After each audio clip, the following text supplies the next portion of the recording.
వాళ్ళ డిసిప్లిన్ అది పదే పదే మాట్లాడుతున్నారు, అదే చేస్తున్నారు.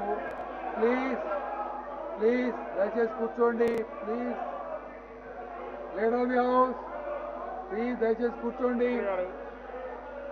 నేను అచ్చెన్నాయుడు గారు తెలుగుదేశం పార్టీ బీజేపీ సభ్యులు కోరుతున్నాను, దయచేసి క్రమశిక్షణగా ఉండాలి. వాళ్ళు ఎంత అన్రూలీగా చేసినా దాన్ని ప్రజాస్వామ్య పద్ధతిలో ఫేస్ చేయాలి తప్ప ఆవేశాలకు ఎవరు లోను కావద్దని కోరుతున్నా. వాళ్ళు కావాలని చెప్పి వాళ్ళ చరిత్ర వాళ్ళు ఇదే మరుగు చేస్తారు. మొదటి రోజు నుంచి కూడా ఇప్పటి వరకు ఇదే మరి చేస్తున్నారు. అయినా కూడా మీరు సమయంగా పాటించాలి. I'm requesting all of you. వాళ్ళ బిహేవియర్ అది, వాళ్ళ చరిత్ర అది. ఆ చరిత్ర అసెంబ్లీలో కూడా పునరావృతం చేయాలనుకుంటున్నారు.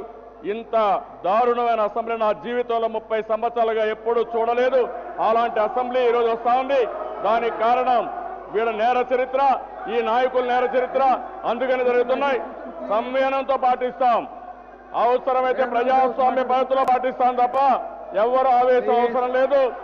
ఈ రోజు వాళ్ళు ఎంత ఇదిగా ప్రవర్తించినా, వాళ్ళు ఎన్ని విషయాలు మాట్లాడినా ధర్మం న్యాయం మన సైడ్ ఉంది. ప్రజలకు మెరుగైన సేవలు అందించాలనుకుంటున్నాం. ఈ రోజు ఆ వ్యక్తి మాట్లాడుతున్నాడు 11